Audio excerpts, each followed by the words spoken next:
Thank you for the opportunity to speak on a day celebrating President Abraham Lincoln, the founder of the Republican Party. This is an important election year, and Vice President Cheney and I will need your help to keep our party strong and to promote our optimistic agenda for our nation.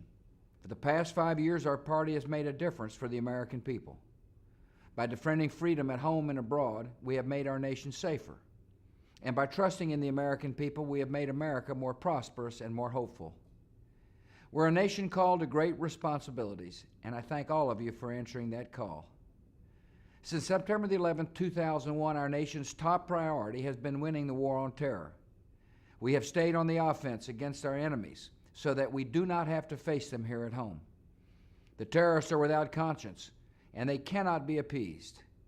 If we were not fighting and destroying the enemy abroad, they would not be living quiet lives as good citizens. They would be plotting and trying to kill our citizens across the world and here at home. By fighting the terrorists in Iraq and across the world, we are confronting a direct threat to the American people, and we will accept nothing less than complete victory. In the long run, we'll make America more secure by promoting freedom and democracy. We've seen the power of liberty overcome terror. The people of Iraq defied the terrorists by going to the polls in 3 historic elections. In Afghanistan, free citizens achieved another democratic milestone by electing a new parliament. There are 2 new democracies in the broader Middle East and 2 new allies in the fight against terror. By advancing freedom and democracy in a troubled region, we're adding to our own security, and we're laying the foundation of peace for our children and grandchildren. We're also acting to meet our challenges here at home. In the past 5 years, our economy endured a stock market collapse, a recession, terrorist attacks, corporate scandals, high energy costs, and natural disasters. We took decisive action to keep our economy moving forward. I started from a clear premise. The American economy grows when the American people are allowed to keep more of their hard-earned money. I called on the United States Congress to cut taxes, and the Congress responded. We cut taxes on American families by lowering rates and doubling the child credit and reducing the marriage penalty. We cut taxes on dividends and capital gains, and we put the death tax on the road to extinction. We've also been wise with the taxpayers' money. Every year since I've been in office, we've reduced the rate of growth in non-security discretionary spending. And this year, we cut non-security discretionary spending. As a result of good policies and the hard work of the American people, our economy is strong, and it is growing stronger. We've added millions of new jobs since May of 2003.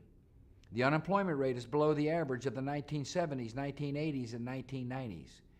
Productivity is high. The economy has been growing faster than that of any major industrialized nation. More Americans now own their homes than at any time in our nation's history. Minority home ownership has reached record highs. Real disposable income is up, our small businesses are thriving, and the American economy is the envy of the world.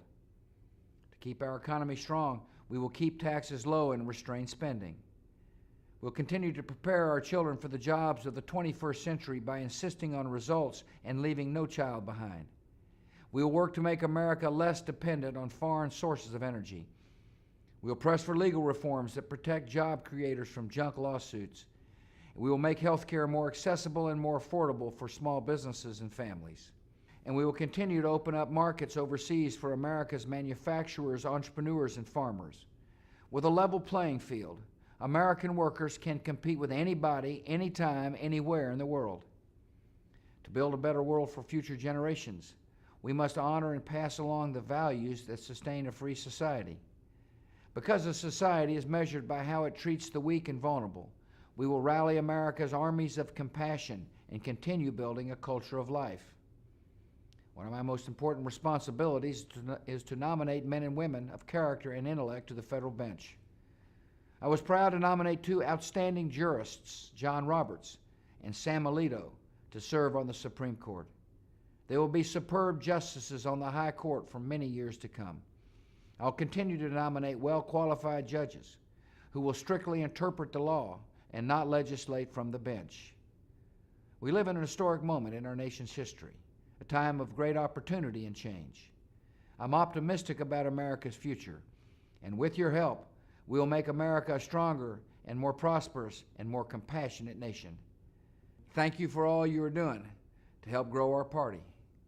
May God bless you, and may God continue to bless the United States of America.